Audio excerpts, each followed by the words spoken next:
Olá, sejam muito bem-vindos ao YavelCast, o podcast do Instituto Humanitas Unicinos, que nesta versão traz no formato de áudio os destaques da semana. Em 2016, o Brasil abriu o esgoto do fascismo e dos traumas da ditadura militar, nunca tratados por ter inocentado os torturadores. No dia da votação do impeachment de Dilma Rousseff, o baixo clero do Congresso começava a tomar de assalto o país. Em 2018, as urnas elegiam aquele que viria a se tornar o pior presidente da história da República, consolidando o sucesso do golpe instaurado pela Operação Lava Jato. 2022, a chapa então derrotada começava a articular uma nova tentativa de golpe ao Estado Democrático de Direito. Em 8 de janeiro de 2023, a turba, que destruiu a Praça dos Três Poderes em Brasília, tentava emplacar o plano macabro que tinha sido desenhado no Palácio do Planalto. A narração do ministro do Supremo, Alexandre de Moraes, lembra bem o que vimos naquele dia. E aqui o dia 8 de janeiro. Ninguém estava passeando. Havia uma barreira policial e todos invadiram, agredindo os policiais que jogavam gás de pimenta. As pessoas invadindo e sempre com a intenção golpista, nós vamos ver várias faixas pedindo intervenção federal. Uma verdadeira guerra campal. Bombas, helicóptero, jogando bombas de efeito moral. O policial agredido, tirado do seu cavalo e agredido covardemente. Congresso Nacional, Palácio do Planalto. Nenhuma Bíblia é vista e nenhum batom é visto nesse momento. Agora, a depredação ao patrimônio público, o ataque à polícia é visto. Pedido de intervenção militar, que é o golpe, intervenção no Congresso. Pessoas filmando, incentivando mais pessoas a ver a resistência da Polícia Legislativa. Bombas. É bom lembrarmos que nós tivemos tentativa de golpe de Estado violentíssimo. Fogo. Destruição ao patrimônio público. Dano qualificado. E agora o Supremo Tribunal Federal. –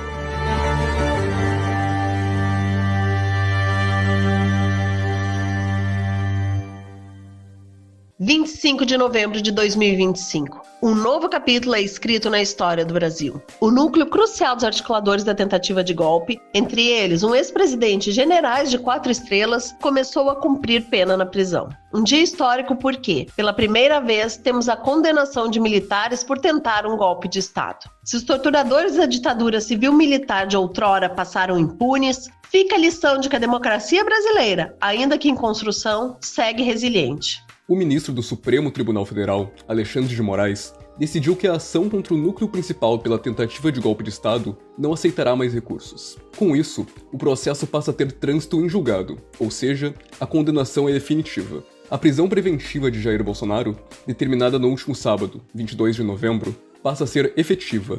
Junto com o ex-presidente, estão condenados os generais Augusto Heleno e Paulo Sérgio Nogueira, que foram presos e encaminhados para o Comando Militar do Planalto, em Brasília. Anderson Torres irá cumprir pena no Complexo Penitenciário da Papuda. Braga Neto já está preso no Rio de Janeiro. O deputado federal Alexandre Ramagem está nos Estados Unidos e é considerado foragido. O ex-comandante da Marinha, Almir Garnier, foi detido e cumprirá pena na Estação Rádio da Marinha, em Brasília. Entre os réus deste núcleo, apenas Mauro Cid cumprirá pena em liberdade. O padrão que sempre prevaleceu, historicamente, foi a impunidade das ações criminosas golpistas, quando seus protagonistas tinham posições de poder, em especial nas Forças Armadas, salientou Valério Arcari no artigo Bolsonaro Preso. Por que foi possível? Basta lembrarmos a Operação Condor, aliança de ditaduras na América do Sul contra opositores que completou 50 anos essa semana. A operação nasceu oficialmente em Santiago do Chile, entre os dias 25 e 28 de novembro de 1975. A pedido do então ditador chileno Augusto Pinochet, 50 oficiais de inteligência de 6 países da América do Sul, incluindo o Brasil, se reuniram com o chefe da Polícia Secreta do Chile. A ação perseguia, torturava e matava opositores de um país que fugissem para o outro. O Condor é a única ave capaz de cruzar a Cordilheira dos Andes. Aquele que tudo vigia inspirou o plano formal que coordenava a ação repressiva internacional dos serviços de inteligência e das forças armadas das ditaduras do Cone Sul, Argentina, Brasil, Uruguai, Paraguai, Bolívia e Chile. Nenhum dos militares brasileiros que participaram da operação foi julgado, preso ou condenado. Segundo o professor Arcari, a decisão de prender Jair Bolsonaro e seus generais é uma prerrogativa do STF, mas foi o capítulo final vitorioso de uma tragédia política que mobilizou milhões de pessoas e exigiu, como nunca, desde o fim da ditadura militar, lucidez estratégica e coragem tática da esquerda brasileira. Arcari diz que devemos celebrar a prisão de Jair Bolsonaro porque as vitórias são mesmo para serem comemoradas. Mas o historiador pontua que as lutas decisivas estão à nossa frente e que não são aquelas que ficaram para trás. Na mesma linha, a historiadora Carla Teixeira reforçou que a prisão de generais não significa que as Forças Armadas abandonaram o golpismo e que o golpe não se concretizou por falta de organização. O que faltou para esse golpe dar certo foi combinar com o restante da burguesia. O golpe não teve essa articulação com a mídia e a elite, por isso não deu certo, afirmou em entrevista ao Brasil de Fato. Infelizmente, não é só de boa notícia que vive o Brasil. Logo após o final da COP e a sentença de Bolsonaro, o Congresso não dá trégua e já avança com novos retrocessos. Na quinta-feira, 27, o Congresso passou a boiada por cima do licenciamento ambiental, no que já é considerado o maior retrocesso ambiental da história. Em sessão conjunta, Câmara e Senado derrubaram 56 dos 63 vetos de Lula ao PL da devastação. A sessão de apreciação dos vetos aconteceu à sombra da COP30, finalizada apenas 5 dias na capital paraense e considerada um marco da liderança do Brasil na agenda climática e ambiental. A liberação de pontos críticos da Lei do Licenciamento Ambiental abre caminho para o descontrole socioambiental e o desrespeito aos direitos humanos, afirmam ambientalistas, pesquisadores, organizações da sociedade civil e o próprio governo federal. Segundo André Aroeira, as últimas ações do Congresso estão pautadas em chantagem política. Conforme aponta, Davi Alcolumbre deixou a bancada ruralista acabar com a lei ambiental mais importante do mundo, porque teve um atraso na licença de poço de petróleo no estado dele. Não indicaram o amigo dele para o STF. Investigaram emendas de aliados dele e prenderam um banqueiro estelionatário amigo dele. Mas outro retrocesso ambiental ainda se desenha em relação aos povos indígenas. Logo após a sinalização do governo federal durante a COP da demarcação de novas terras indígenas, o agro se articula para devorar os territórios destes povos, enquanto o Supremo Tribunal Federal agendou para o dia 5 de dezembro o início do julgamento das ações que discutem o marco temporal para a demarcação de terras indígenas, apesar de já ter decidido em favor dos indígenas em 2023. Gabriel Vilardi, seria o povo brasileiro um simulacro de José, de Carlos Drummond de Andrade?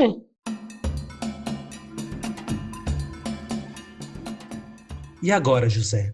A COP acabou com o governo Lula fazendo um pequeno aceno aos povos indígenas ao homologar 4 terras.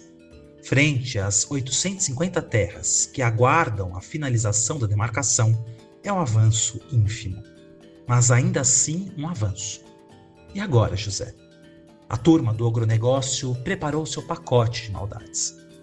Enquanto a bancada ruralista derrubou os vetos ao PL de devastação, trabalha pela aprovação de PECs que vão destruir o direito à terra das comunidades originárias.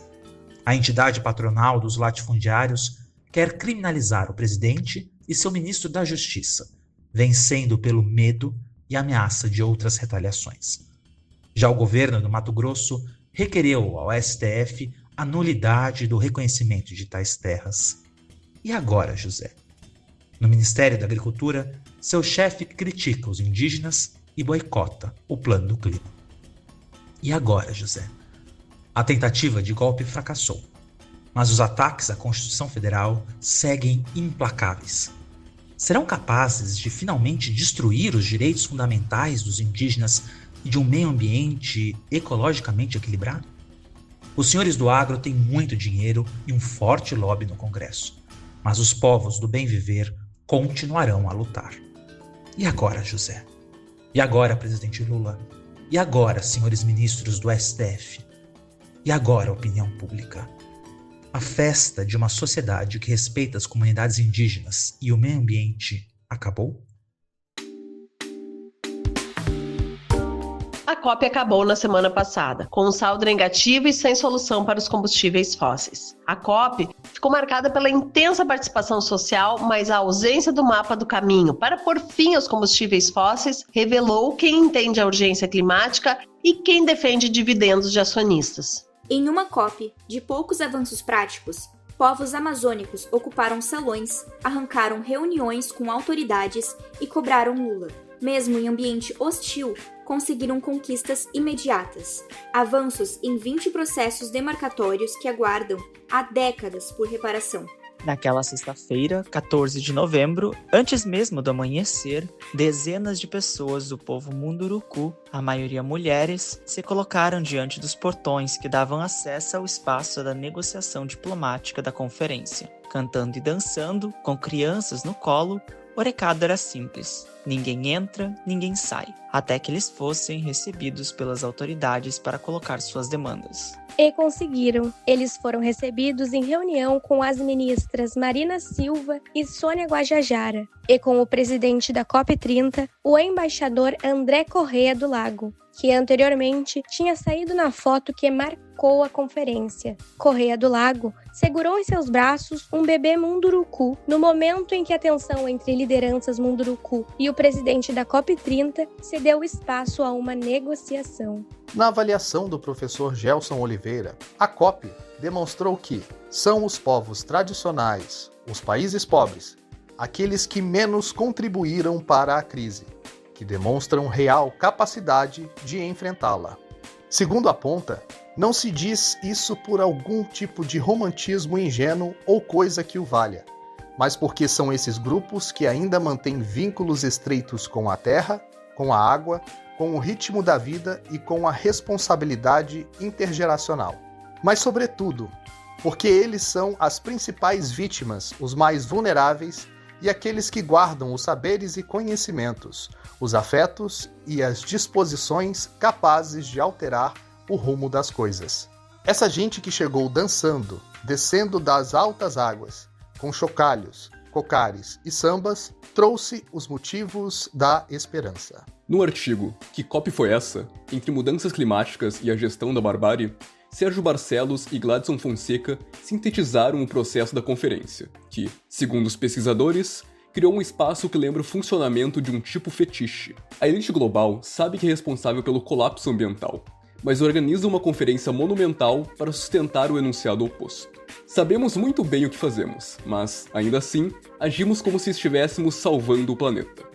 Para eles, a COP torna-se o objeto fetichizado que permite manter viva a ilusão de sustentabilidade enquanto a realidade segue sendo devastada. É também um cenário de expiação simbólica, uma espécie de confissão pública sem consequências materiais, onde o pecado é proclamado, mas nenhuma prática efetiva se altera. Na prática, o ritual político funciona como uma forma de recalcamento estrutural. A destruição concreta fica fora do campo da consciência pública, substituída por narrativas de esperança controlada e responsabilidade gerenciável. O resultado é um grande pacto inconsciente para aliviar o mal-estar sem transformar suas causas, convertendo trauma ambiental em espetáculo diplomático e garantindo que o sistema que produz a devastação permaneça ao fim e ao cano em boa parte inalterado. A COP ainda ficou marcada pelo intenso trabalho dos lobistas fósseis. Com intensa participação de corporações, muitas de setores com alto nível de emissões de gases de efeito estufa, como o de petróleo e gás, o debate sobre a presença dessas empresas esquentou ainda mais porque muitas delas tiveram acesso a reuniões estratégicas, como revelou a Folha de São Paulo e o De Olho nos Ruralistas. Mas o lobby fóssil ganhou espaço também dentro do movimento evangélico estadunidense. O artigo investigativo de Brandon O'Connor, How Fossil Fuel Money Made Climate Change Denial the Word of God, publicado no portal Splinter, desvenda a intrincada e bilionária campanha que transformou o negacionismo das mudanças climáticas em uma posição fundamentalista politicamente justificada dentro do movimento evangélico estadunidense. Contou o jornalista Henrique Cortez no texto. Como o dinheiro de combustíveis fósseis transformou a negação climática na palavra de Deus. A pesquisa narra como interesses de combustíveis fósseis se infiltraram e finalmente sequestraram a maquinaria política e pública do evangelicalismo, influenciando líderes no Congresso e na Casa Branca. Guilherme Tenner, o fim da COP sugere que continuaremos movendo o mundo com combustíveis fósseis?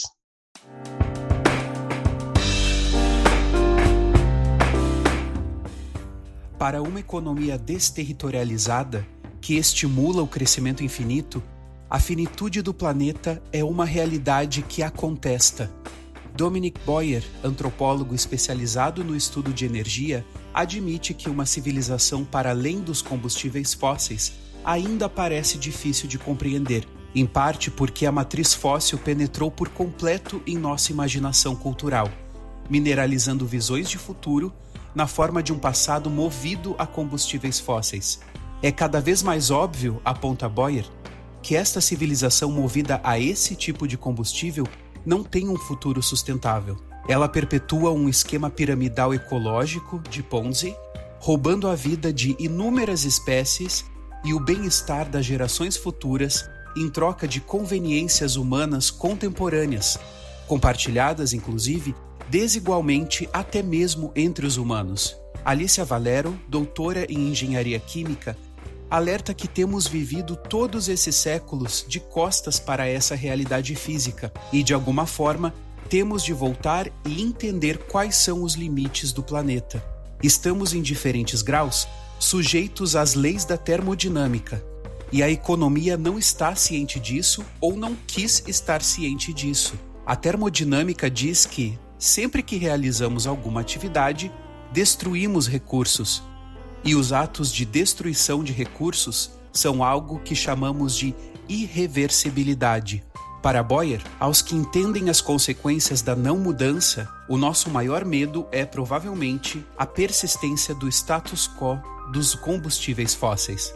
O antropólogo recomenda que nos lembremos de que fósseis persistentes são raros na natureza, até mesmo milagrosos, no turbilhão de um planeta em constante decomposição e recomposição geo- e bioecológica.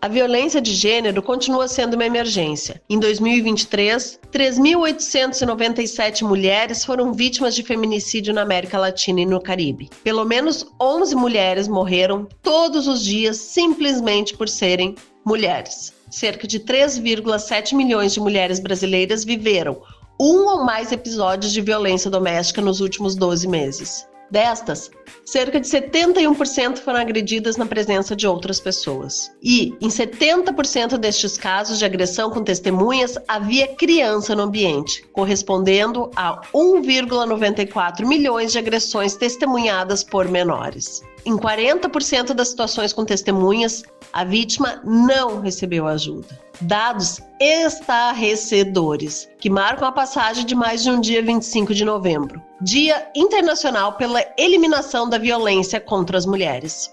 Na região mais desigual do mundo, a América Latina, a pobreza afeta as mulheres de forma desproporcional e, inversamente, elas são subrepresentadas na política. Apenas 35,8% dos parlamentos são ocupados por mulheres. A violência de gênero está se tornando normalizada no debate público, devido ao surgimento de discursos que negam a existência do sexismo, argumentando que os homens também são abusados, ou deslegitimando as mulheres agredidas. Essa reação deriva de uma cultura, ideologia e visão política nascidas da destruição das condições de vida de certos setores privilegiados durante períodos da crise capitalista. Trata-se de uma resposta autoritária do capitalismo e de uma forma cultural que propõe um retorno ao nacionalismo, aos valores tradicionais e ao classicismo mais selvagem. Essa mudança significa que a opressão e a violência contra as mulheres só podem piorar, tornando ainda mais urgente a necessidade de uma perspectiva verdadeiramente transformadora. Mas precisamos deixar de pensar a violência de gênero como algo estranho às nossas vidas, porque todas nós somos potenciais vítimas da violência de gênero. Lembra Ana Requena Aguilar, que pergunta: lembra do homem que a assediou para mostrar como se masturbava? Aquele que se esfregou em você no ônibus? Aquele que a seguiu na rua? O chefe tarado? O colega de trabalho que toca de forma inapropriada, mas é brincadeira? O grupo que a importunou naquela rua? O cara com quem você se encontrou para transar e que acabou a forçando a fazer algo que você não queria? O amigo que bêbado, numa noite, decide que pode tocar no seu seio ou deixá-la desconfortável até que você consiga se livrar dele? O namorado que a fez se sentir um lixo, mas nunca chegou a encostar um dedo em você? Embora todas as mulheres vivenciem alguma ou todas essas formas de violência em algum momento de suas vidas, temos dificuldade em nos identificar como vítimas, pontuou a jornalista na reportagem. E se todos nós fôssemos vítimas de violência de gênero? Nosso cotidiano é marcado pela violência e pela discriminação, mas as vítimas são sempre outras pessoas. O dia 25 de novembro é o Dia Internacional para a Eliminação da Violência contra as Mulheres, no plural, mas no imaginário coletivo, apenas um tipo de violência, aquela que ocorre dentro de um relacionamento atual ou anterior, frequentemente com forte componente físico, e um tipo de vítima, uma mulher submissa que nunca é como nós, ainda prevalece. Leão XIV embarcou na sua primeira viagem papal e já está na Turquia para celebrar os 1700 anos do Concílio de Nicéia. Por ocasião dessa celebração, o Papa publicou a Carta Apostólica Na Unidade da Fé, que fala do ecumenismo, das raízes do cristianismo e do credo niceno, ainda hoje recitado. Segundo o documento papal, o credo não nos fala de um Deus distante, inatingível, imóvel, que repousa em si mesmo, mas de um Deus que está perto de nós, que nos acompanha no nosso caminho pelas estradas do mundo e nos lugares mais obscuros da terra. A sua imensidão manifesta-se quando se faz pequeno e despoja-se da sua majestade infinita, tornando-se nosso próximo nos pequenos e nos pobres. Esta realidade revoluciona as concepções pagãs e filosóficas de Deus. Gabriel, quais os significados destas celebrações para o cristianismo? O Papa Leão irá celebrar os 1700 anos do primeiro concílio de Nicéia, na Turquia. Tratando-se da primeira viagem papal, as expectativas são grandes. O que representou esse concílio na história do cristianismo? Foi a partir daí que Jesus se dogmatizou, graças a uma aproximação nos anos anteriores entre o Império Romano e os sucessores dos apóstolos. Triunfou um modelo imperialista, recorda Eduardo Ronert.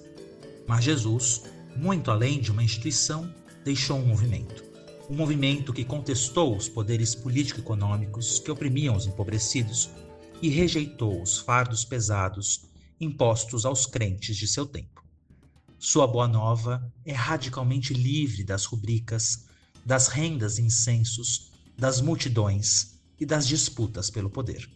Sua opção foi clara: os marginalizados e os injustiçados precederão os senhores desse mundo e os doutores da religião. Mesmo com todo o simbolismo ecumênico do encontro na Turquia, certamente a segunda etapa da viagem será aquela mais relevante. O Líbano, país que se equilibra para se manter longe dos fundamentalismos religiosos, mas que sofreu fortes ataques do governo de extrema-direita de Netanyahu. Eis o cristianismo da esperança. Leão XIV herdou o sonho de Francisco? Indaga o velho historiador Ronert. Esperemos que sim, que sua voz denuncie com firmeza os colonialismos que retalham o Oriente Médio e massacram sua população cansada de tanto sofrer. O governo Lula sancionou essa semana a lei que institui a isenção de imposto de renda para quem recebe até R$5.000. Uma vitória na luta contra a regressividade do imposto de renda e na redução das desigualdades. Há que se comemorar também a realização da COP. Ainda que sem entregar tudo o que prometia, ela aconteceu e apresentou resoluções importantes. Agora, o governo prepara para a próxima batalha, a redução da jornada de trabalho, prometida por Lula no ato da solenidade da Lei da Tributação. Mas há um árduo caminho pela frente. A ausência de Davi Alcolumbre e Hugo Motta na assinatura da lei é talvez um dos sinais mais importantes para o governo federal. Rompidos com o executivo, os líderes das casas legislativas colocam seus interesses no tabuleiro do xadrez político, tentando barganhar em favor dos seus aliados super ricos, que estão na mira das investigações da Polícia Federal. É no meio desse cenário turvo que já está a todo vapor a corrida presidencial ano que vem. Mas, como a perspectiva para a direita nas eleições presidenciais é de um campo fragmentado, onde a divisão não vai se dar apenas no número de candidatos, mas também na postura que cada um terá em relação a Jair Bolsonaro, a esquerda precisa recuperar seu protagonismo. Para isso, o progressismo precisa voltar a fazer política olhando para as bases. A pesquisa Retratos do Progressismo no Brasil ainda traz outros elementos que vão pautar o debate ano que vem e que precisam estar no radar. Entre eles, o empreendedorismo popular, a educação, a insatisfação com o sistema e a renovação das lideranças. O texto de Jun Mossung, de Lexi T, do Reino do Pecado da Cultura Neoliberal à Conversão ao Reino de Deus, apesar de teológico, pode ser ilustrativo da política brasileira. O teólogo, que adverte a igreja, mostra que se a política do campo progressista não compreender bem as grandes mudanças econômicas e culturais dos últimos 30 anos, vai ter dificuldades em entender a crise em que se encontra. Mossung ainda pontua que uma sociedade e uma igreja que se sentem confortáveis nesse mundo, uma cultura e um sistema econômico-social tão insensíveis ao sofrimento de tantos milhões e milhões de pessoas, precisam de conversão e arrependimento. O problema é que o arrependimento e a conversão não acontecem só porque alguém os criticam ou xingam. Xingamentos só aumentam a polarização. Polarização essa que gera mais cegueira. Ao final, o professor traz uma reflexão que nos provoca. Os eticamente cegos só conseguem ver a realidade e começar a sentir-se desconfortáveis na medida em que vem a luz. Não a luz da razão teórica, mas sim a luz da bondade e da solidariedade das pessoas que agem e que vivem com amor solidário. É a experiência de ver e experimentar o reino de Deus entre nós. Relações intersubjetivas de amor e solidariedade, que faz pessoas cegas saírem do seu reino do pecado, da injustiça, do egoísmo e da morte. Ajudar as pessoas e a sociedade a sair do reino da injustiça é também missão política. E essa missão é uma das chaves da superação das desigualdades que adoecem nosso país. Nessa semana, Lula recebeu o título de doutor honoris causa em ciência política, na Universidade Pedagógica de Maputo, em Moçambique. Em uma cerimônia marcada pela emoção, Lula lembrou dos pobres e da esperança no futuro. E a estudante Laura Cruz, recitando Mia Couto, recordou que nascer na pobreza não torna a infância pequena. Parafraseando Santo Agostinho, que dizia que a esperança tem duas filhas, a indignação e a coragem, encerramos o episódio dessa semana com as palavras dessa jovem moçambicana. Eu venho de uma casa pobre e o Senhor sabe muito bem. Nascer na pobreza não quer dizer ter uma infância pequena. O Senhor nasceu em uma família humilde, mas seus sonhos foram grandes e seus sonhos tornaram-se numa missão. E essa missão é combater a pobreza no Brasil e no mundo inteiro. O Senhor fala sobre tudo isto, e eu aqui tão longe, escuto como se falasse para mim. Escuto como se falasse dentro da minha casa. O Senhor disse, e eu não vou nunca esquecer. O Senhor disse, e eu vou repetir. Só uma guerra que vale a pena. É a guerra contra a fome. Essa foi mais uma edição dos destaques da semana no IHUcast. Nessa edição, usamos áudios do canal Gov e da TV Justiça. A produção, apresentação e direção foram comigo, Cristina Guerini. Edição e locução de Lucas Chardon. Ainda contamos com a colaboração das colegas Lauren Palma e Mônica Lima e dos colegas Alexandre Francisco, Christian Padilha, Gabriel Vilardi, Guilherme Tenher, Matheus Dias e Matias Lengert.